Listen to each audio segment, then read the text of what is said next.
We have to get word to her, ma'am. The Boston police have called us. They say her husband is in this area. We think he wants to harm her.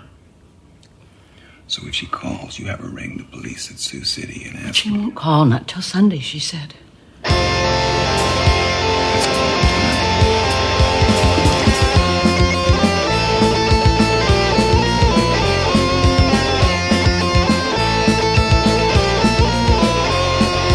Okay, I'm here again to preface, yet again, another weird episode of Rock Hard Caucus. People seem to not hate the episode that was, the extra episode that was released this week, episode 168, which featured 3 interviews with Iowa House candidates, Roseanne Plant, Kay Pence, and Danny Duggan. Very unusual episode for this podcast, but yeah, people seem to not hate it, like I said. So here's another one, and kind of the same kind of disclaimers apply here. Well, first of all, let me say, I've mentioned on mic that we're going to be interviewing Sarah Corkery. I don't know if that's going to happen or not. She's a congressional candidate for District 2, running against Ashley Hinson. I guess I'm giving you a little peek behind the curtain. She hasn't been returning my emails. And I don't know if that's because she no longer is interested or she's just too busy. I know she has a debate coming up. The election's in less than a month. I'm not going to really hold a grudge about this, but just putting it on the table, that might not be happening anymore. But I do have a couple interviews here with 2 more Iowa House candidates. One of them being Ashley Meredith, who is a libertarian candidate. So you're going to hear some interesting stuff that, again, you probably disagree with. You know that I disagree with. And as I said when I prefaced last episode, interviewing these candidates does not mean that I am standing behind them, I'm endorsing them, I'm voting for them. I don't live in their districts, so I can't. But I'm also not really encouraging you, if you do live in their districts, to do anything. Like, I just want to know what these people think and how they present themselves.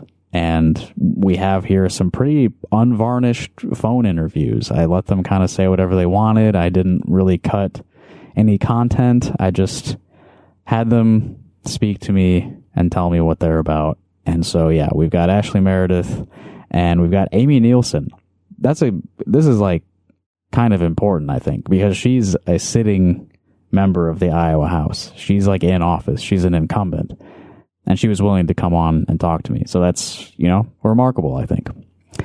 And just to reiterate a little bit of the context here, the invitation that I sent out to all these candidates said that the listeners to Rock Hard Caucus reside all over the state, are politically engaged, mostly younger, and mostly on the far left end of the ideological spectrum.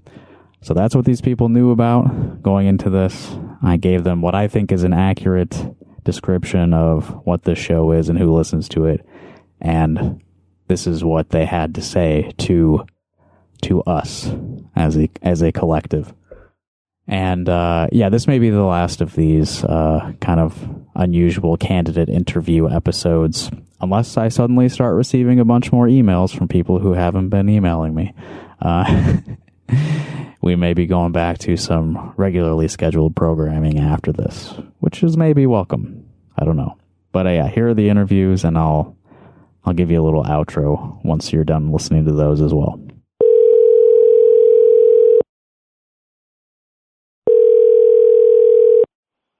Hello? Hi, is this Ashley? Yes, this is. Hi, Ashley. This is Justin with Rock Hard Caucus. How's it going? I'm good. How are you doing? I'm doing pretty well. Can you hear me okay? Yes. Can you hear me okay? Yes, I can hear you just fine. I feel like you can't. All right. Okay, good deal. Okay. I am recording this call. Is that all right? Yeah, no problem. 5 o'clock on a Friday. Is this the beginning of your weekend? Kind of. I have a lot of work involved in like running sound for concerts and stuff, so I end up working weekends a lot too. Yeah, but that's not really work when you're at concerts, right? I mean, it is, but that's awesome. I wish it was. Awesome. Yeah, sometimes it feels like less of a job because it's fun, but other times it's not fun. Yeah, absolutely. With everything, right? Yeah. Hopefully. So I am speaking now with Ashley Meredith, who is the Libertarian candidate for Iowa House District 84. Yes. Yep. Most of Benton County and 2 townships in Northwest and 2 townships in Southwest. Lynn County kind of wraps around Cedar Rapids. Mm-hmm. Yeah, it's like west and north of Cedar Pretty Rapids. Cool. Yep. I think like Walker, Troy Mills, Fairfax, and I think that's as far west as it goes, Fairfax. Yeah. And you are running. You're running against incumbent Republican Thomas Gerhold, and I thought this was interesting. There is no Democrat running in this race. We'll see, and that confuses me. I know that the Democrats had a kind of a last-minute convention before the state convention, and I was under the impression that they had nominated candidates in each of the some of the local elections too, but also mine. And I'm not sure. Apparently, that didn't go through. So I guess it's just me and Mr. Gerhold. Okay. I had the pleasure of meeting him a couple weeks ago at the candidate forum for the Lynn County League of Women Voters. Mm-hmm. Yeah. So yeah. Well, I guess speaking of getting candidates on the ballot, I know it's been big news recently that congressional candidates, like for U.S. House, Libertarian candidates in this state were kicked off of the ballot. I'm thinking of Marco Battaglia. Is it Charles Aldrich? Is that the other guy?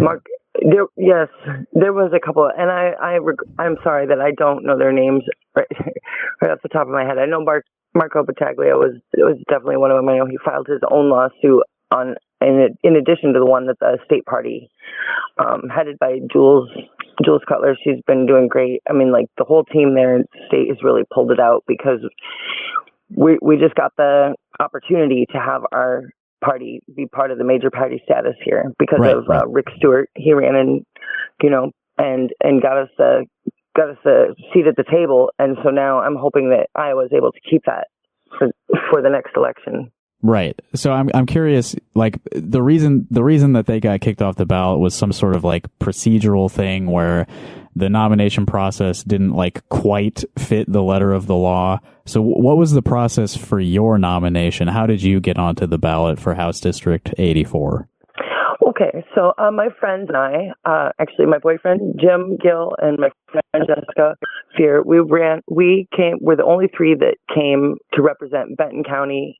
We had to drive to Lynn County in January, and because there hadn't been an established party, and Rick was there and a couple other new friends we made, but they told us, well, you guys can form a party for Benton County. And so we decided that was a good idea. Couple weeks later, the state party secretary messaged me and said, "Hey, you could run for office for this." The state house representative, and I laughed at first. I'm not going to lie, but then I really started to think about it, and I was like, "Okay, sure. This is the direction I'm being pushed in at this point." So I gathered signatures and I drove down to Des Moines on the day that it was due, actually, but submitted my papers met the Secretary of State and filed it down there in Des Moines, and that secured me the ballot because there was a third party option at the table, because we were able to have caucus in January and go through the whole process of nominating candidates. I know a lot of our local elections were decided in the Republican caucus, which is unfortunate, but I'm glad that people are able to see that we're really kind of getting to a party system, especially when there's growth of independent and libertarian candidates, voters, or people that are at least sick of or like me, that we think there should be at least another option on the table. Sure, There's many more options on the table, but we'll take one other for now. You know what I mean? Sure. Yeah. Well, I guess I'm curious. It's interesting that you mentioned. I'm sorry. Sorry. We're on a bit of a delay here, but Jody go ahead. Puffett, Mrs. Jody Puffett. I ate lunch with Jody Puffett this last week. She's the independent candidate for U.S. Congressional District 2. Right. And she was a wonderful woman, and I'd love to see her take the incumbent seat against Ashley Hinson, just because we should reelect no one. And just because you had mentioned the congressional race before, I wanted to mention that before I forgot. Oh, yeah. And I'm going to be interviewing Sarah Corkery, the Democrat, for that seat. And I plan on asking her what she knows about Jody Puffett, too, because I think there's interesting stuff going on there. I'm sure there is. But, I met her, and I like that she's not a career politician. She just felt compelled to race, kind of like I did. And we had some great conversations the other day, and she'd be an excellent choice for those that, I want people to be informed. So absolutely. I mean, I hope you get a chance to catch up with Jody too, because she's a wonderful woman. Sure. And I like your sort of general principle of reelect no one. I like that as kind of just a blanket thing, just like it feels good to call for everyone to be removed. I'm wondering though, I'm curious, what would be your specific disagreement with your current Republican incumbent representative? Like, where do you differ from Thomas Gerhold? I grew up a little bit different than Thomas did, as coming from one, of course, a younger generation, but also I feel like maybe kind of the other side of the tracks, so to speak. And I think that more original voices need to be at the table. And my particular voice has been, I feel like I've been kind of training for this my whole life. And I really didn't know that until the opportunity kind of fell on my lap, because it's been unreal this year. There's a lot of things that have built up to this moment. And I got to go ahead and mention that my children were taken from me by the Iowa Department of Human Services, and my rights were wrongfully terminated. I was a nurse. I worked as a nurse for 16 years of my life, and I have my master's degree in nursing. I have a lot of experience with pediatrics, with pediatric nurse case management, and there's a lot of things, a lot of ways that my eyes were opened as I went through my case and saw the reality of what the system is a lot the difference between me and Thomas. I just think that I have a more real world perspective, and I worked as a nurse for a long time, like I said, but it was also all age groups and their family members. And there's just a lot to what happened.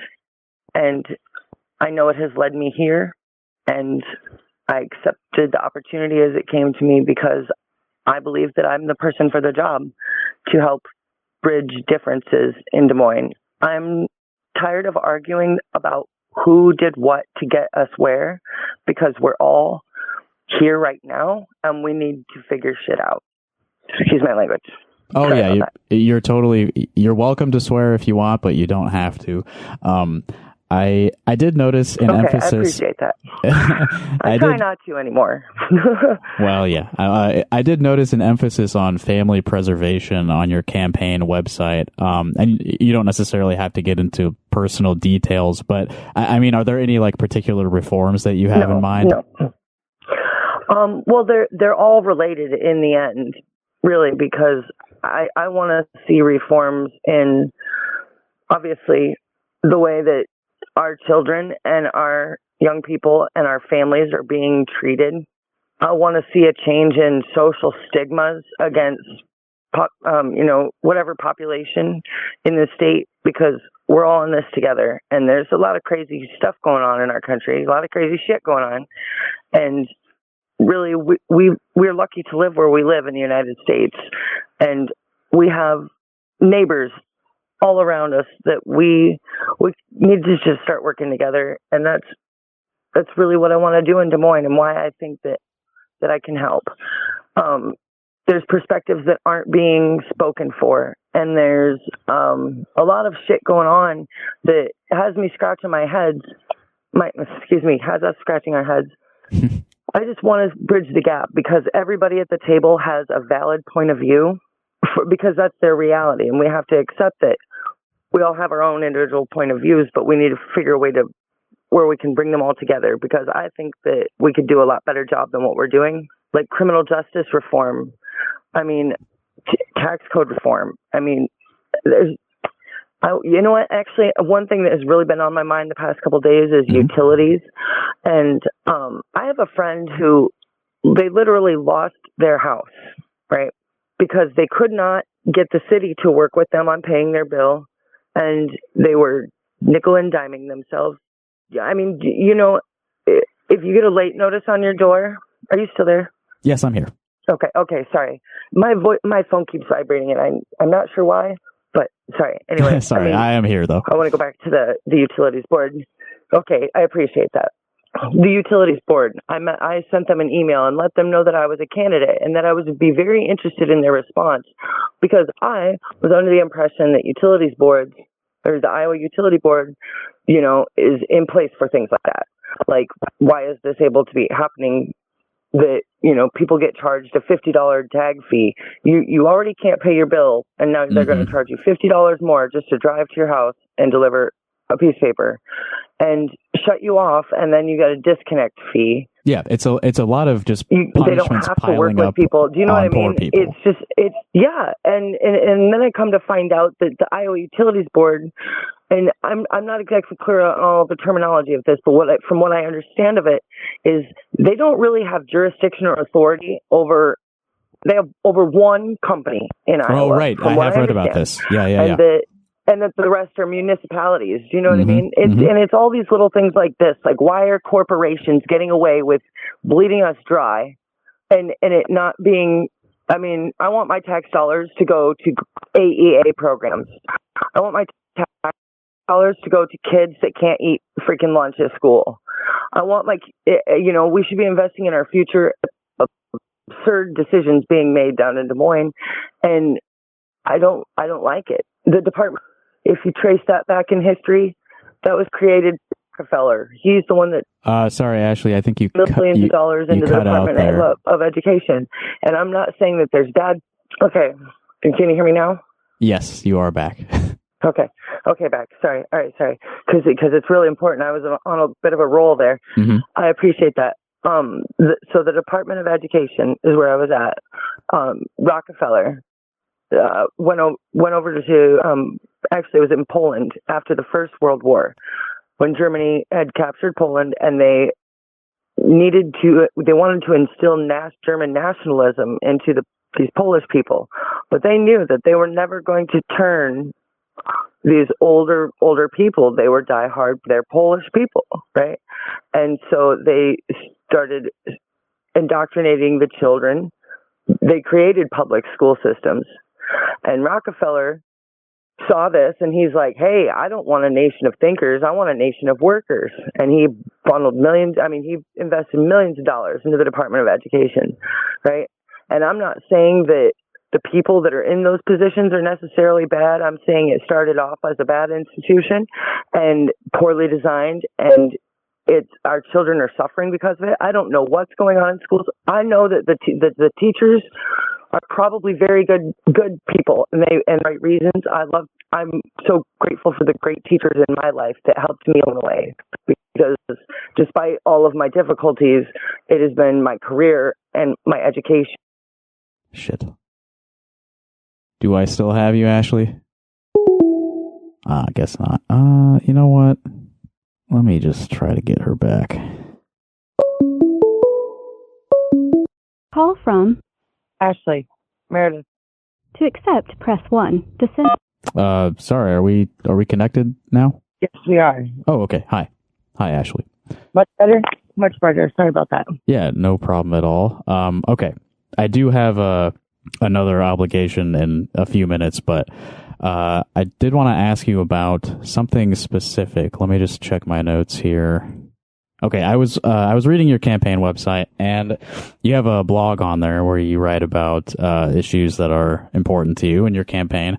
A recent one is about the concept of constitutional sheriffs, and it looks like you were promoting something called the National Liberty Alliance. Can you tell me what that's about?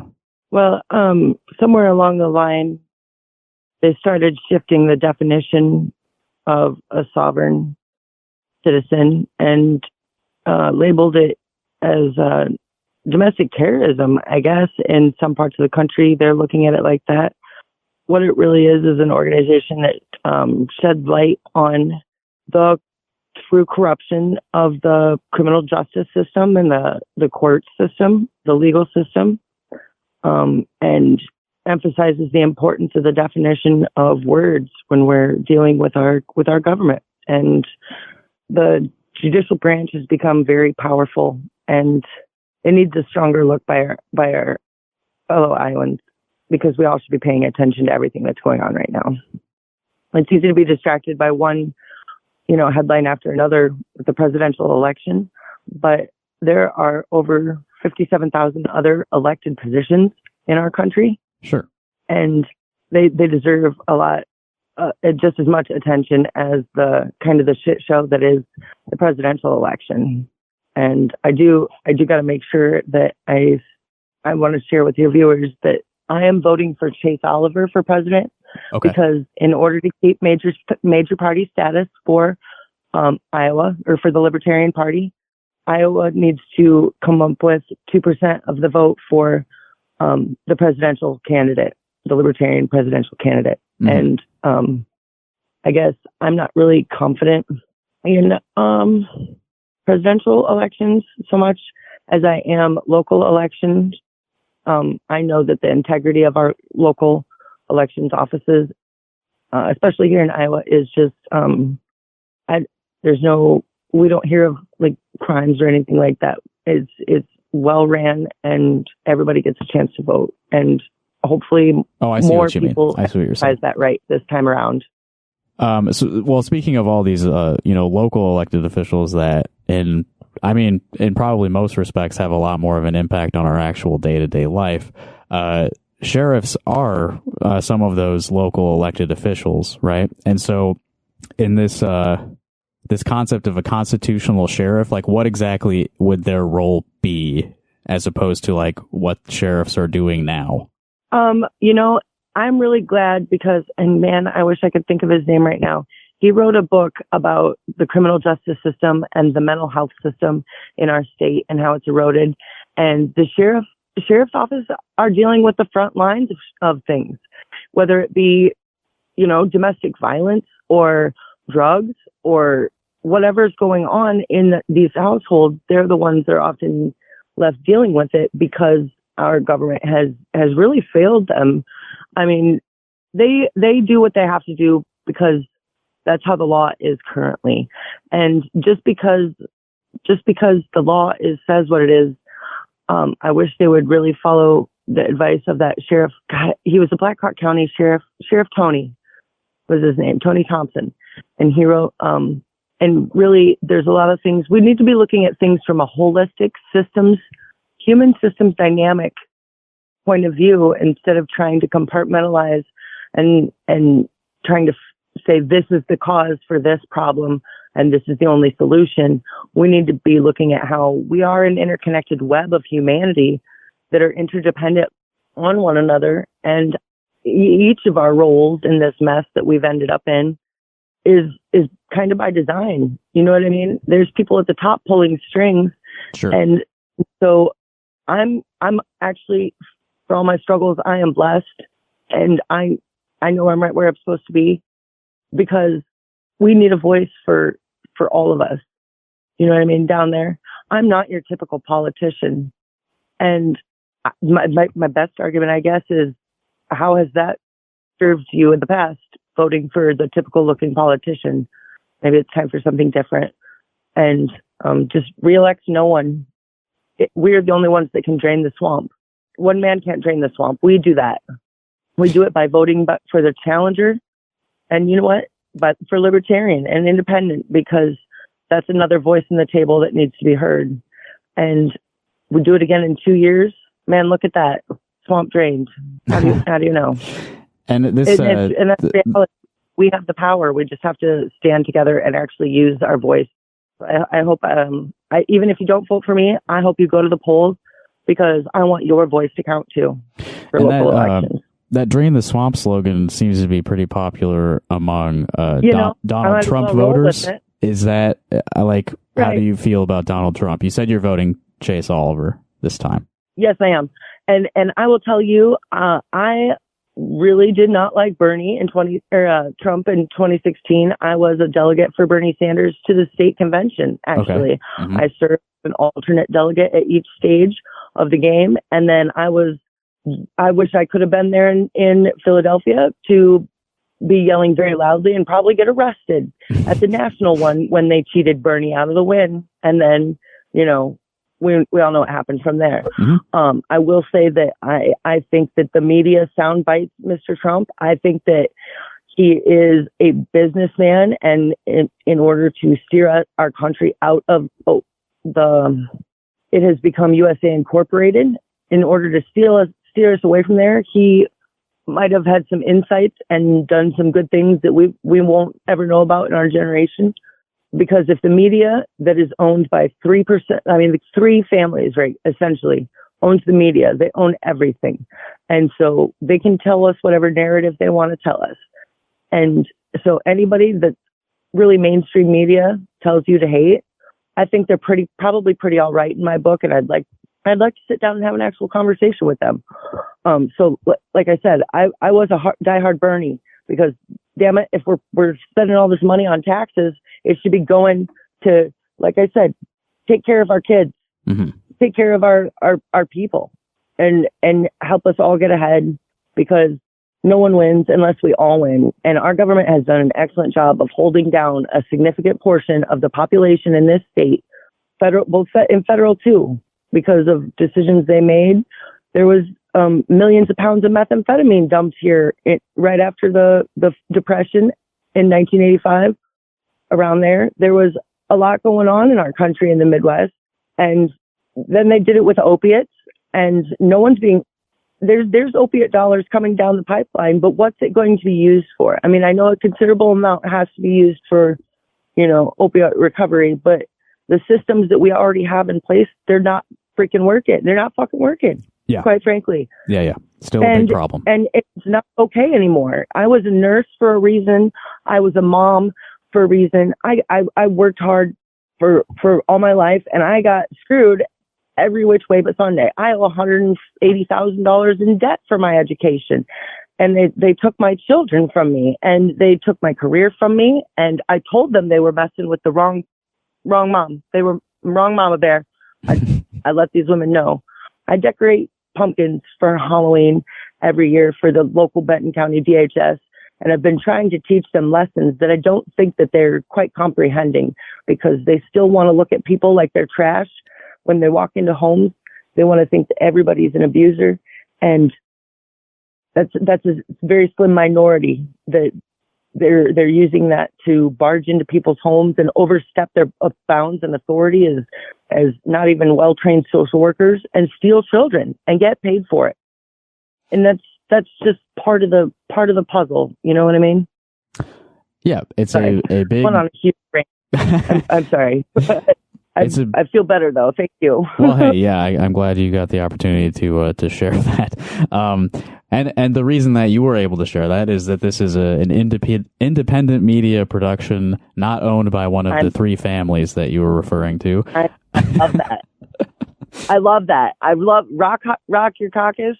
I love that. Hard Caucus. Yes. Yes, you guys that's awesome. And we need more support for independent people that are spreading the truth like this. And I appreciate that you're a more left-leaning party, right? Mm-hmm. Your organization is more left-leaning. And that's fine. I understand where you're coming from too. And that's why I think that, like I said, I think that I'll be an asset in Des Moines, and I'm in it for the right reasons. And I've done nothing but research since they stole my children. And that's completely the God honest truth. I am almost obsessively trying to figure out how the hell do we stop this madness, because I was a well-trained, very good pediatric nurse. I mean, how did this happen? And if it can happen to me, I can't imagine the things that other families have been put through. And it's not just drug addicts in inner cities, usually pointing to minorities. Now the problem has literally infected the Midwest since before you and I were born. And it's time we talk about politics and religion. It's time we make that acceptable, because that's how they've pulled the sheep over their eyes. Yeah, I agree. I agree with that. Everyone should be a little more willing to speak openly about the structures that we live under and how they can change, and what we need, what we want from the life that we're all sharing. But I do have to get running. I want to thank you for your time, Ashley, for being willing to talk to us. People can go to I'd love to talk to you again. I'm sorry for the news. Oh, no, it's okay. Your website is Ashley Meredith 4 Iowa House.wordpress.com, and that's the number 4 in there. Ashley Meredith 4 Iowa House. Absolutely. And I've been blogging a lot longer on another website, Iridescent Alchemist, and that's alchemist with y.wordpress.com. And if you just can't get enough after you read the first website, go ahead and check that second one out, and feel free to contact me, because I'd love to hear from you. Okay. Well, thanks again, Ashley, and I'll catch you later. All right. You're awesome. Thank you, man. Thank you. Have a good night. You Bye. too. Bye. Hi, this is Amy. Hi, Amy. This is Justin with Rock Hard Caucus. Do you still have time to talk this morning? Absolutely, yeah. Okay, awesome. And I am recording this. Is that all right? Yep. Okay, awesome. Can't imagine how else you're going to put it on a podcast. Yeah, no, I got to record it. I try to be nice and make sure that I like explicitly ask permission, Yes, I get it. So I am talking right now with Amy Nielsen, who is the incumbent Democrat in Iowa's 85th House District. And Amy, I wanted to, first of all, commend you, because you are the only, sitting member of the state legislature who responded to my invitation to talk. Well, I'm not sure that that's a good thing. I'm just a little bit more adventurous, maybe. Sure. Yeah. And that's commendable, I think. And so you are running unopposed, right? There are no Republicans in your district that decided to run against you. Correct. And the 85th district, so I'm down in Coralville, and your district is kind of just north of me. It contains North Liberty, Solon, and Sutliff. Yes, I have a tiny little part of Iowa City, but most of my district is North Liberty and Solon, yeah. Okay, great. Well, I guess my first question is, why didn't the Republicans put anyone up to run against you? I have a pretty Democratic seat, so it's very favorable for a Democrat to run. Unlikely that a Republican could win this district. So I guess that's why. I would also just like to think that I'm a really awesome legislator, and even Republicans want me to be in Des Moines, but I don't know if that's true or not. Yeah, have you maybe seen any evidence of that? Do you ever even encounter Republicans in your neighborhood? I do, yes, I do. I haven't really talked to anybody about the Republican plan for this district and why they didn't put anybody up. I just I've run mostly unopposed since I was first elected in 2016. Mm-hmm. I had a primary that year and then a general opponent, and then after redistricting I had an opponent for the general election.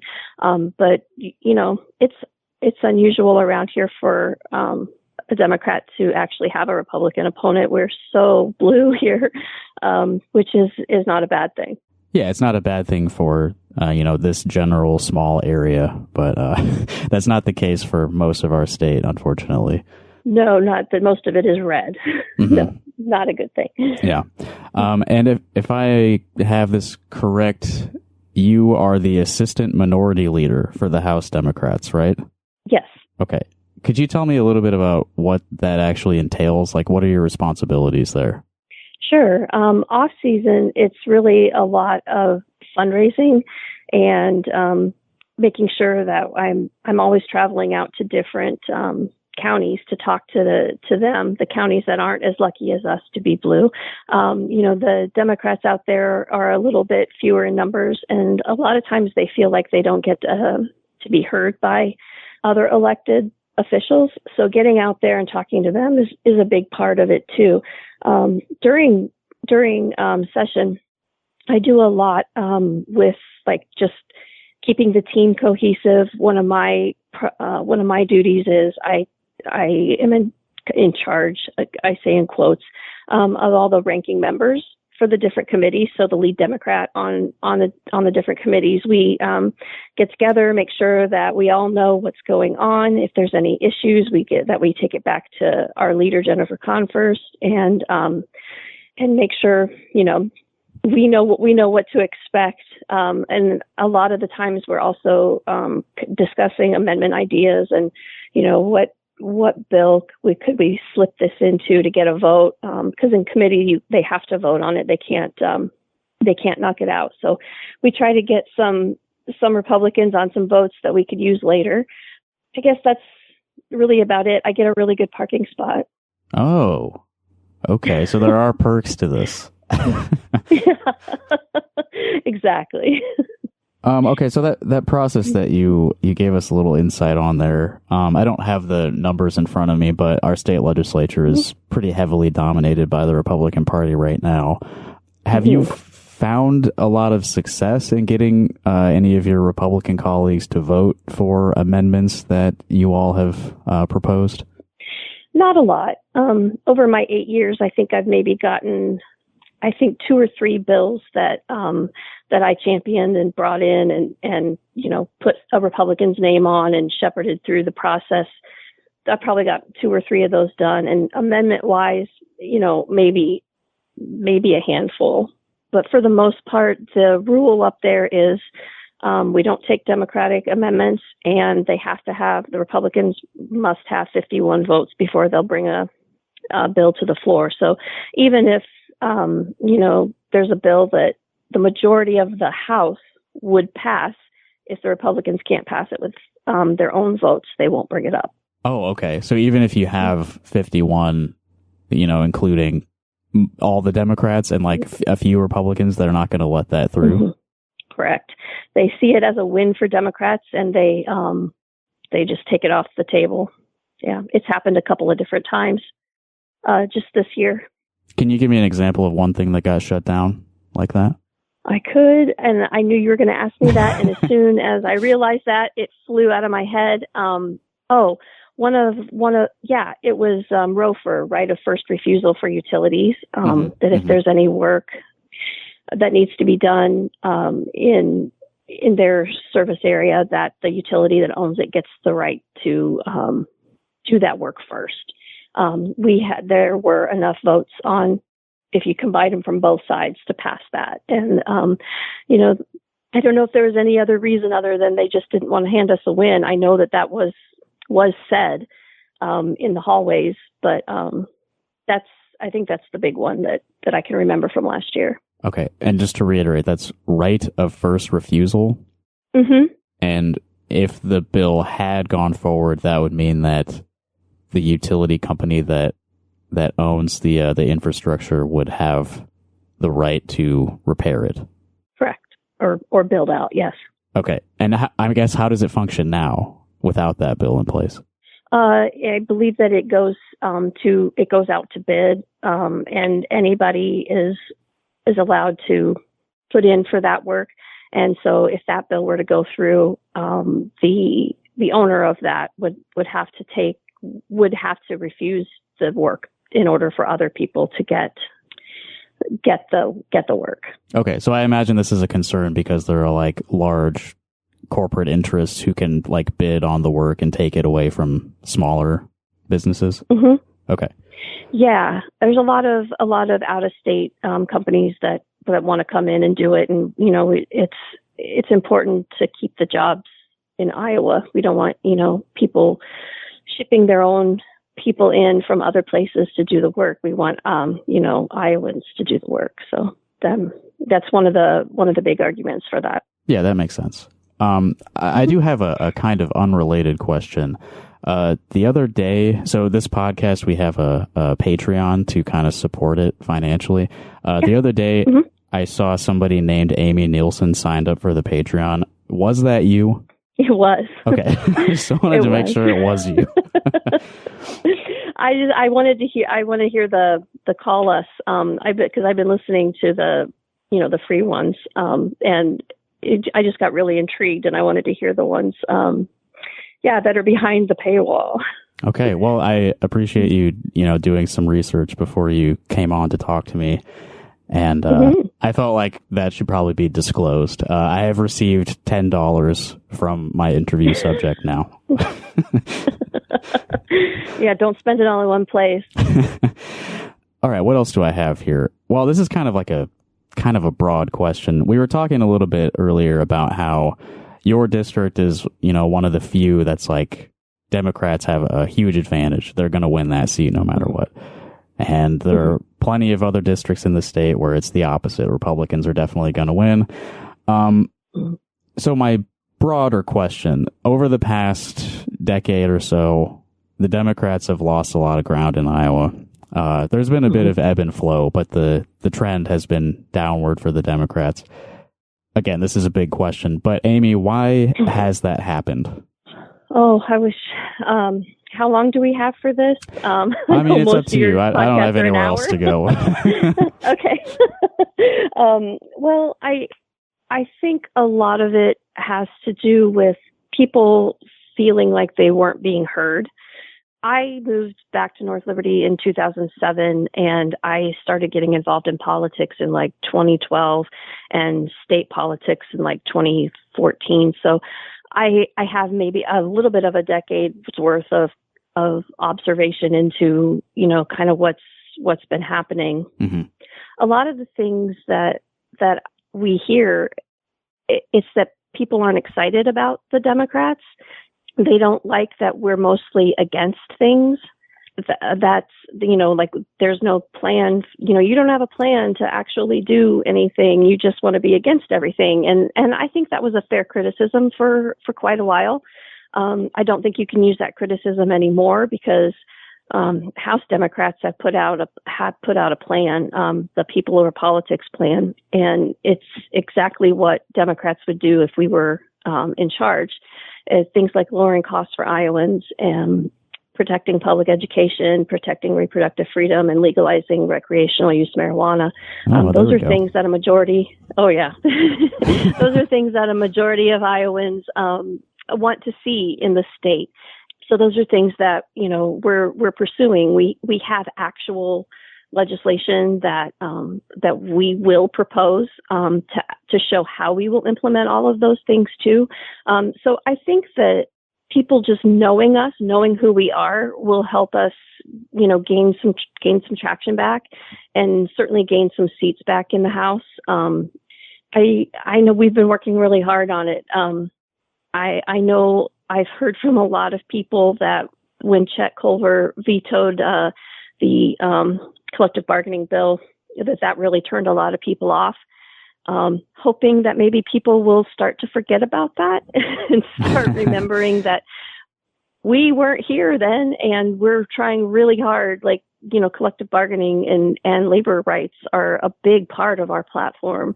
That's actually pretty interesting. You are suffering under the shadow of, the past Democratic leadership.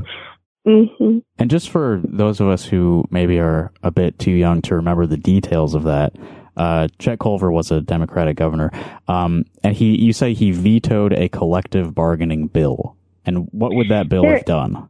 I'm not 100% sure. And I know it was a labor bill. I might have misspoke on it being a collective bargaining bill. Sure. But it was a labor bill that had passed the House and the Senate. And from what I understand, there were promises made during campaigns that that would happen. And then when it actually got to his desk, he vetoed it. And a lot of people have been turned off to the Democrats since then, especially at labor. And labor was always a good group for Democrats because, we support raising the minimum wage and project labor agreements and collective bargaining.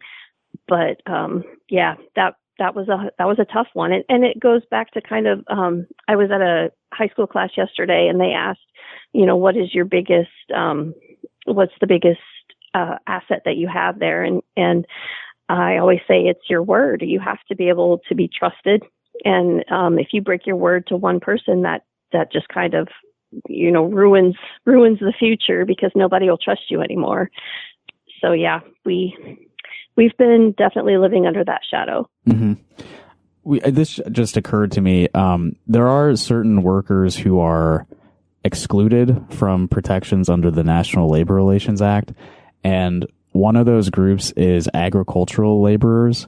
Mm-hmm. Is that at all a consideration of our state legislators right now? Is it even within the realm of possibility that we could pass some kind of labor protection for agricultural laborers who are, very exploited in this state? Oh, I highly doubt that. I don't know if you saw that this past session we passed a bill that decreased protections for child labor. Sure. Mm-hmm. And then got quite a few businesses and especially restaurants in some trouble with the Federal Department of Labor. Oh yeah. For exploiting minors. And one of the things that I've seen over my 8 years is that the legislature really likes to make laws that make it easier for people who work on farms or in the agricultural business to be exploited. Things like letting younger kids drive however many miles they want to go to, if they have a job on a farm, but my daughter who wanted to work at Subway 3 blocks away, couldn't drive herself there. But if, my next door neighbor who was going to work on a farm, he could drive up to 50 miles to get there. The other thing that comes to mind is the workers' comp for shoulder injuries. You see a lot of those in the meatpacking plants, and we decrease the protections for workers suffering from that. Unemployment, we've just kind of put people in bad situations where, if you have seasonal work, and you go ahead and every year you apply for your unemployment benefits, which you pay into, when you're in the off season, we changed the rules. So now you have to be actively looking for a job for that amount of time when you know that your work is coming back. I'm not opposed to having people, work for their salary, but at the same time, you can't really commit to another job when you know that you have another one you're, starting in just a couple months. So yeah, and I will add, in my experience, receiving unemployment checks when the pandemic was super bad, I don't think that Iowa Workforce Development has the resources to really be keeping up with everyone. These requirements seem to be mostly to scare and shame people. Mm-hmm. I don't know. The whole time I was on unemployment, I was afraid it was going to be taken away because I didn't really have anyone I could talk to about am I actually fulfilling these obligations correctly? I didn't know the whole time I was receiving the checks. Yeah. Well, and then we had the horrible situations where people were approved for unemployment assistance, and then later they're like, "Oh no, you didn't qualify. We need that money back." Yeah, I was terrified that was going to happen to me. Yeah, that was horrible. That was just horrible. And what really stinks is that when we came back into the legislature, there was definitely money that we could have forgiven all of that, and the Republicans just wouldn't do it. And I just think that was. Oh, I'm just gonna say it. I think it was pretty heartless. Yeah, I would agree. I want to go back to something you said a minute ago about how Republican legislators seem to be mostly interested in making it easier to exploit workers, and I would suspect that is because the membership of our legislature is a lot of people who own businesses and own the land that's being worked.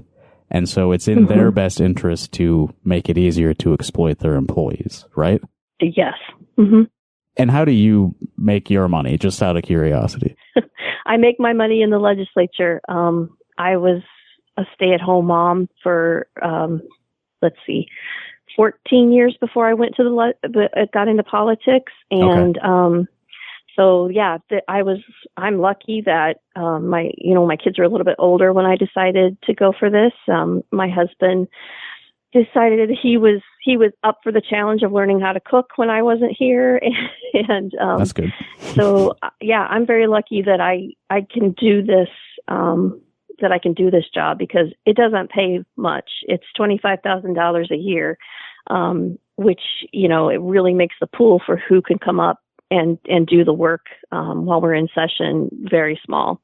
So yeah, we do have a lot of farmers and independently wealthy people and business owners. And, what surprises me is we have a lot of teachers that serve, they're able to get long-term subs in their classes, and they come up and wow, you will never meet someone more fierce and ready to fight for kids than a teacher. I've seen some really, really just small, quiet people, come in, and then they start talking about, messing with social studies curriculum or when we talk about the funding, and they just become lions. They really care about our kids. Yeah, that's kind of what I was thinking about when you said that people criticized your party for just being against things. And I feel like that's been the entire purpose of the Republican majority for the past few years is to oppose public education and oppose gay and trans kids being allowed to, be comfortable in schools. I don't really understand what they're doing other than oppressing and being against sort of freedom of expression. Yeah, I totally get that. And I think it's all in the way that they package the narrative. One of the things that, as far as public school, they say, well, parents should have a choice as to where they want to send their kids. And the fact is that parents have had the choice of where they want to send their kids for a long time. We have open enrollment. There are private schools that people can attend already. There's online schools. There were a lot of options for parents. And really what it came down to is, yeah, they were against public schools, but they were pro private schools. Mm-hmm. And that's kind of how they packaged it. So you are against private schools is how it turns out. I wouldn't say necessarily against private schools, but I think that if you want to make the choice to send your child to a private school, that is your choice and that is your right. But I don't think we should be using public money to send kids, especially with families that have, there's no link. I can't talk today. I get really excited and then my mind goes faster than my mouth. So I apologize. Oh, yeah. I go into that space all the time. Yeah. But, there's no limit on the income that families make in order to receive the vouchers. So, they can have 3 kids going to private school, make $1 million a year, and the state gives them, it's like $19,000 it comes out to. And that money comes directly out of the money that goes to public schools. We pay vouchers first, and it's an unlimited appropriation, and then we pay for public schools. And that's just one of the things that really gets me going, because the whole reason I got involved in politics in the first place was because I noticed that my kids' schools were starting to do things like cut the amount of foreign language classes that were available. Yeah. We did things like take orchestra. You could start in 5th grade. Now you have to start in 6th grade, things like that, because, they were starting to see these cuts hit. And now, it's not just taking away a choice of a foreign language. It's, your school's just going to close now. Yeah, your whole district is going to dissolve. And it's gotten very dire. It's hard to watch. Yeah, is Hills in your district? I didn't look at that on the map. It is not. Okay. Yeah, Hills had their elementary school close recently, and it was a big deal. Yeah, That's Representative Hora, if anybody's listening and wants to help Anna Banowski down there, Oh, who right, is running against her. I'll just give that little plug for Anna. She's really doing a great job down there and actually listening to people. Yeah, I did meet her a while ago. Seems like a very nice person. Mm-hmm. And I just want to clarify. I wasn't necessarily saying that you oppose private schools, but that's how that would be sort of turned around to make you be the opposition, like you're just against things, you know. I will be bold enough to say that if there were no private schools, if your only option was to send your children to public school, you'd have no choice but to fund those public schools and to provide the best resources available to collectively all of the students if they're all going to public schools. Yeah, that's a numbers game. The more people that are going in the that if that's the only option, that's the only option. What's not cool is that that's the only option, but we're giving the money away to other people who want to go, who do have that option. Right. It gets framed as like, allowing choice, but the choice really is only based on how much money you have. Yeah. And where you live, because there's Sure. I want to say between 30 and 40 counties that don't even have a private school within their borders. So public school is the only choice. And we're just, systematically starving them. Yeah. I want to look back at something a little kind of funny. You said you've been in office since 2016, right? Yeah. Okay. I was, pulling up news stories about you from the past few years. And you made news in 2018 because you wore a ray gun t-shirt that had the word vagina on it while you were speaking on the floor against a fetal heartbeat bill. Correct. Okay, here's my question. Is there a dress code in the Iowa legislature? And two, are there rules about like what words you can and can't say? There is a dress code, and I technically was within the dress code. Okay. Or they wouldn't have, supposedly they wouldn't have allowed me to stand up. So jeans are just strictly prohibited. If you wear jeans to the Iowa House, you are just persona non grata, like, oh my gosh, how could you? So disrespectful. And they won't even call on you to speak. We had has one member try someone? that. Yeah. Wow. Yes. Yes. To prove a point, obviously, because we're really good at that, like wearing ray gun t-shirts on the floor. Beth Wessel-Christel was wearing jeans one day. I think it was to protest. The speaker had said that, we can't require people to wear masks. And that she was like, well, you can require me to not wear jeans. So why can't you require people to wear masks? So that was that. I was definitely in dress code that day. And, the funniest thing is that if they just would have left the camera where it was, nobody would have known except the people in the room. But when I stood up, they moved the camera so you could only see like my chin and up and most of like the bathroom door behind me. And so that's what the story became was, oh my gosh, they're censoring this person. And then of course the denials of, no, we weren't doing that.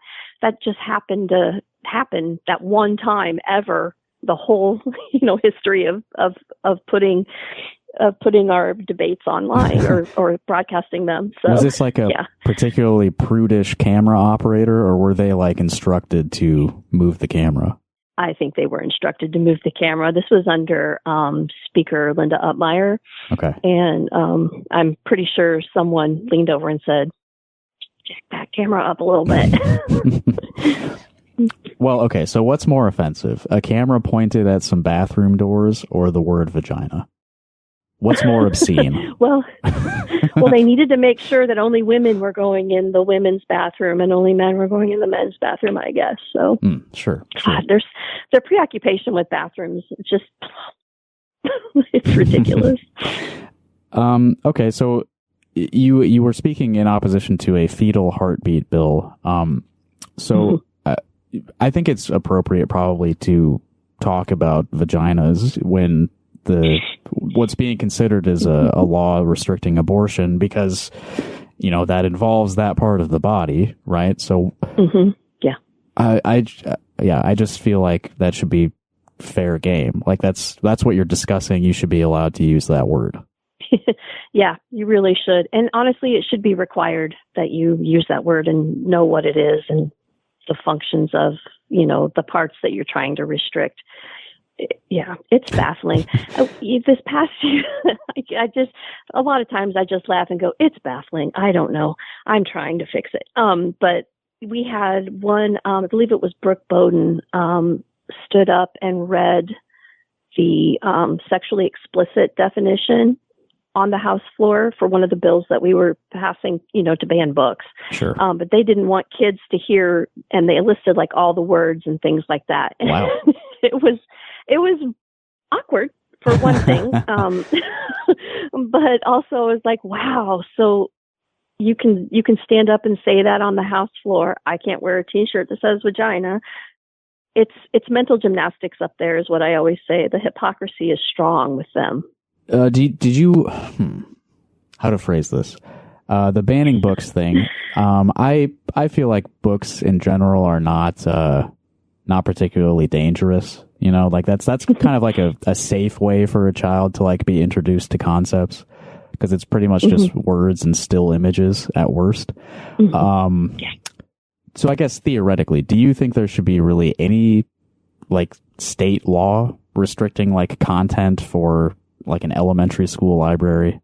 No, I think you leave it up to the teachers and the librarians who know what they're doing. And librarians and teachers, they go to school, they're well trained, they're, constantly in continuing education. Like I said before, you're never going to find someone who will fight for kids the way a teacher will. And I just think it's really disrespectful to not trust them to do their jobs in that way. If you think that kids aren't going to find stuff on the internet, like, come on, buddy. It's it's just ridiculous. Those kids are always on their iPads these days. Like, yeah, there's going to be a lot worse on there.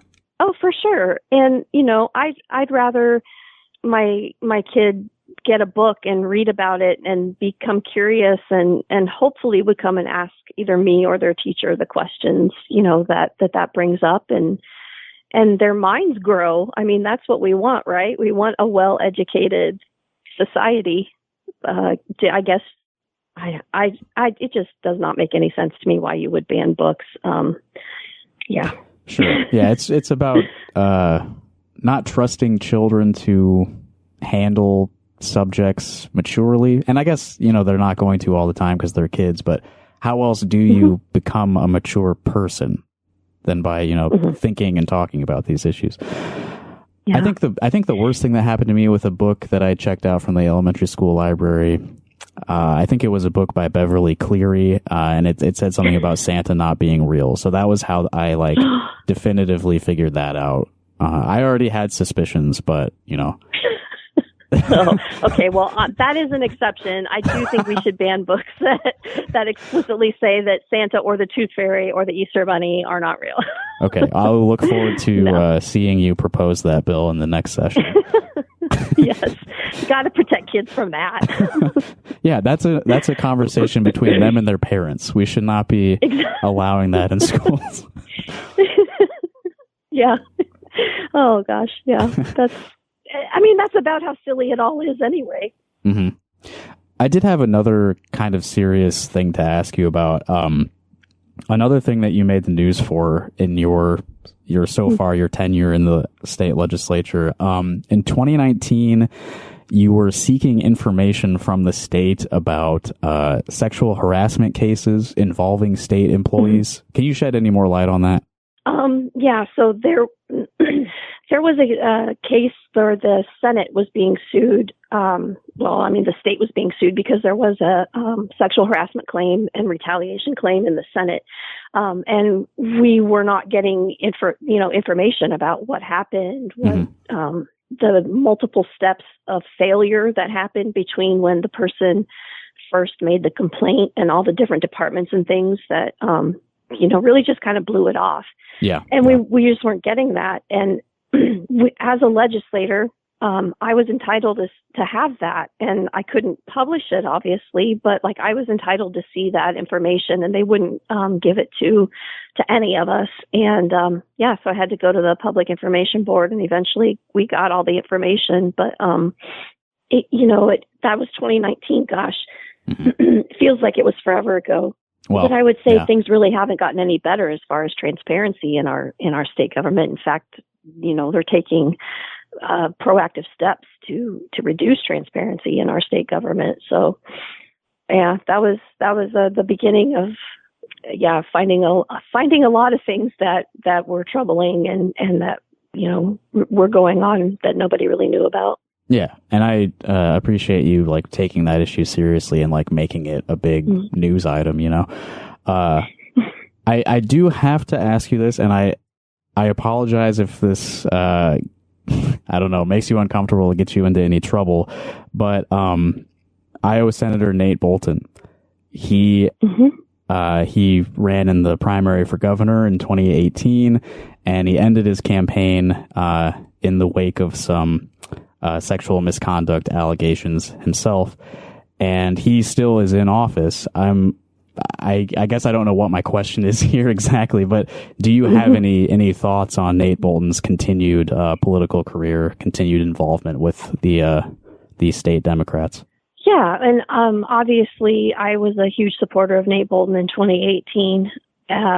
Really, really think that if he were elected, the state would just be so much better, and he had a really good chance.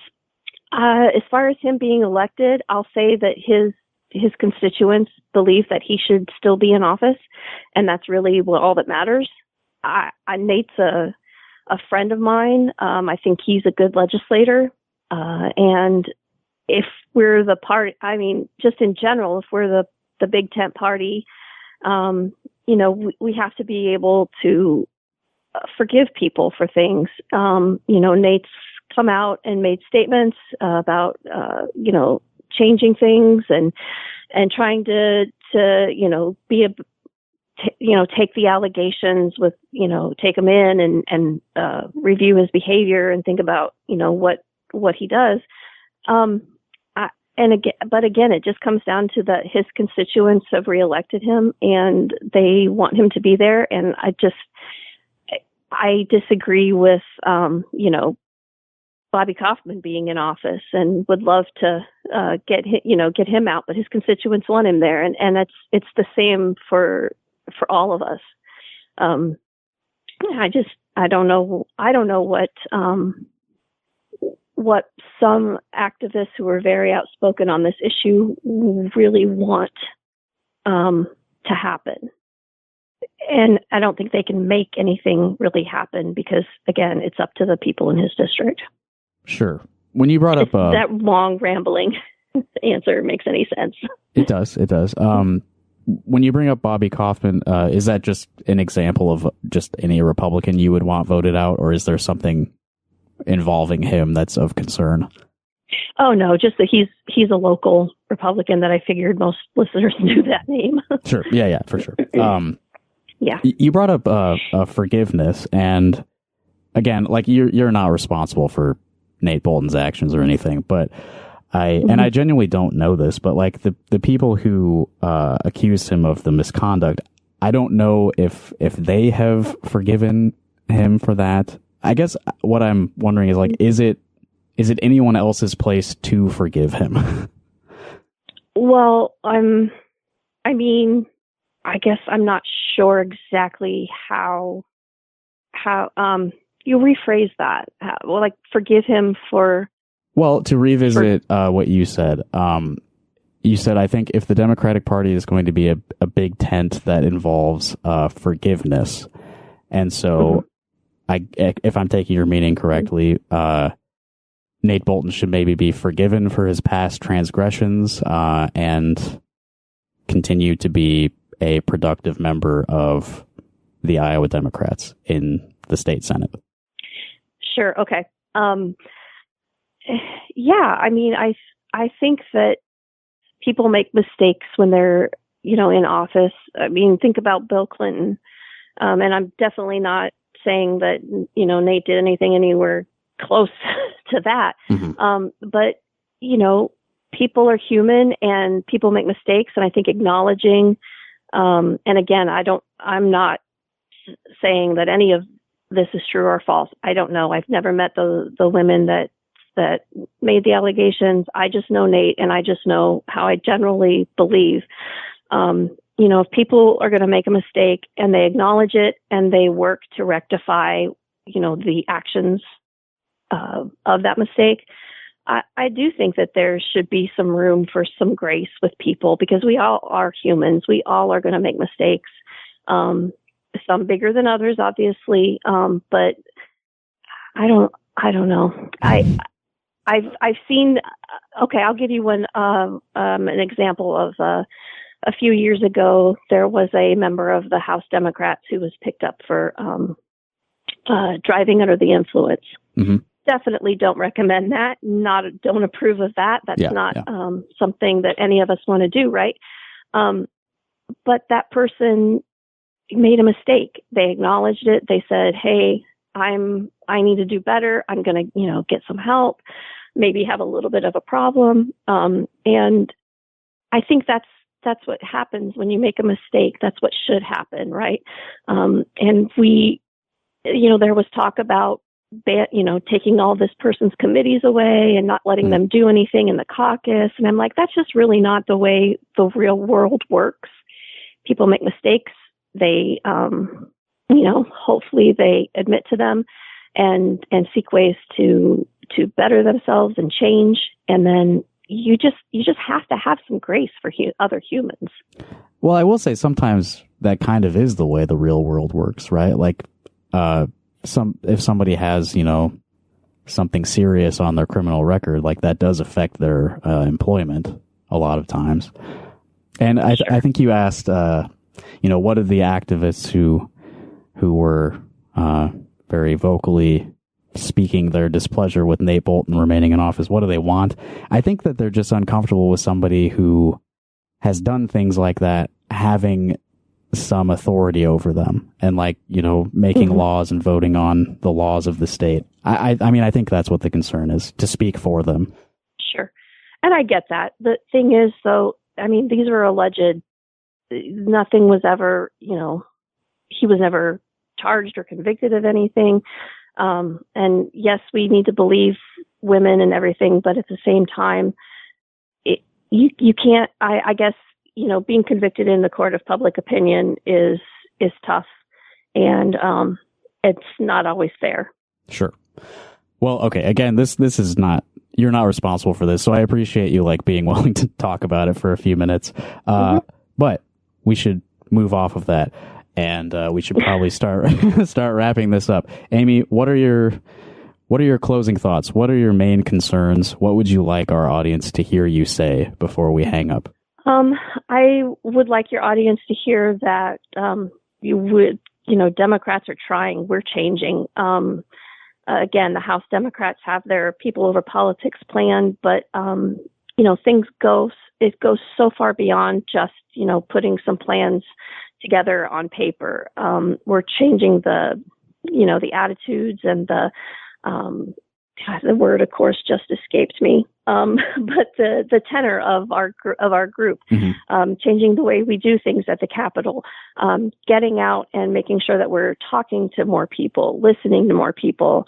We're doing the work, and we're gonna make changes. We're gonna make changes in the numbers that we have in the House. We're working really hard. Our leader, Jennifer Conforst, is going out to D.C. and reminding people that Iowa is still a purple state, as we've been seeing in the most recent polls, and that we've always, known on the ground here. Yeah, you might actually prove it this year. I know, right? It's exciting. But of course, people wrote us off then after 22, and we weren't getting any help or getting, any money, and not having the caucuses, that really hurt both parties as far as resources. But, going out there and saying, look, these are the positive changes that we've been making. We're we're going to be doing things. You just have to give us, again, some grace and some time, and we'll get there. And, we're starting to see some of that, some of those resources slowly trickle back in. The DNC announced they were going to give money to all the state parties. Well, great. We were not expecting any help from them. So we have a plan, and not just a concept. We have an actual plan, and it's factually based. We do the research. We know what Iowans want, and we want to do the best, that we can for all Iowans. And, maybe give us money, because right now we're trying to buy TV ads. How do you say that with a straight face and not say we just really need money, because we're completely outspent and outraised and in so many ways. And we're, nose to the grindstone. I dialing for dollars most of the day, every day. So yeah, just give us some money. That'd be great. Yeah. I mean, I appreciate the blunt approach. I get a lot of emails that are just like really annoying, like, subject lines that like act like they're my friend. Yeah. I just recently started doing an email, service, and I have somebody helping me out with those, and I'm always like, it's too long, it's too wordy, can you like cut half the words out of that? Because I know I'm not reading it any further after that, so what's the point? Right. So yeah, my emails have gotten very blunt and just, I need you to send me money in the subject line, basically. I like that. I think that's definitely preferable. And then it's like, I'm either going to give you money or not. Like, just let's get this over with. Don't need to read a big long email. Exactly. Like, I got things to be doing. Just show me the link. And I think most of the people that I talk to, they already know if they're going to, the minute I say, hi, this is State Representative Amy Nielsen, how are you doing tonight? They're like, you can almost hear. You hear the wallet open. Or closed. Like, oh, I've already given this year, and then they hang up, and it's like, well, okay, at least they got that out of the way quickly, and I can move on to the next number. But yeah, totally get that. Yeah. All right. Well, Amy, I kept you on the phone quite a bit longer than I was intending to, so thank you again for being willing to talk to me. Yeah, no worries. I actually was pretty excited about it, so. Yeah, thanks for the opportunity. And if anybody listening to this conversation wants to learn more about Amy and her campaign, amyforiowa.com is her website, and it's got links to social media and all that stuff. But yeah, that'll do it. Thank you again, Amy. Cool. Yeah, thank you so much. All right. Have a good day. Have a good weekend. And good luck. I wanted to say good luck in your unopposed election. Oh, thank you. I'm really biting my fingernails on that one. Yes. All right. Yeah, the write-in campaigns are very popular right now, so who knows? Yeah, there's a couple of those going on around me. Yeah. Yeah, I know. All right. Well, I'll see you later. Thanks again. Okay. Sounds good. Thanks, Justin. All right. Bye. Bye. And this is the outro. All right. Thanks for listening to that. I hope that you got something out of hearing those two very different people and what they had to say about themselves and their goals for the state of Iowa. Going forward, I'm working on putting together another campaign ad episode, which are some of my favorites in our podcast's history. The episodes where we watch a bunch of campaign ads and gradually lose our sense of self as we swallow the disgusting television material that these campaigns are putting out. So yeah, slowly lose your sense of humanity as well once I get those out. I do have a few upcoming events I would like our listeners to know about. I will be playing a solo set at CCanCon on October 19th. That's on the Iowa City Ped Mall. I'm going to bring my saxophone out there and stuff. The Soft and Low is also playing. A friend of the show, Tara McGovern, is a part of that group, so you may enjoy that as well. On October 27th, I will be performing as part of the Christine Burke Ensemble at a show at Close House in Iowa City. Again, October 27th. I'll be performing. We'll also be playing a composition by me and some compositions by other people too. And very important, looking ahead to next month, my trio Wombat will be doing a very short Midwest tour. November 22nd, we'll be playing at Resource in Minneapolis. November 23rd, we'll be playing at Trumpet Blossom in Iowa City. And November 24th at Comfort Station in Chicago. So if you have friends in those cities, please tell them to come out and hear some weirdo improvised music. I think that our trio Wombat is really good. So even people who aren't like super versed in that kind of music, I think would get something out of it. So please tell your friends in Minneapolis and Chicago to come see us. I mentioned this when I was talking to Amy, but we have a Patreon for this podcast, which you can find at patreon.com/rockhardcaucus. And if you give us $1, you can get a bunch of extra audio, including Rock Hard Call Us, which we've been doing every week, which features voicemails and emails and stuff from listeners. If you want to be a part of that, by the way, call us at 319-849-8733. Send us something in the mail at P.O. Box 5336 in Coralville, Iowa, 52241. Or just simply email us at rockhardcaucus@gmail.com. So Rock Hard Call Us has been coming out every week. I'm going to probably record one of those with Evan after I upload this.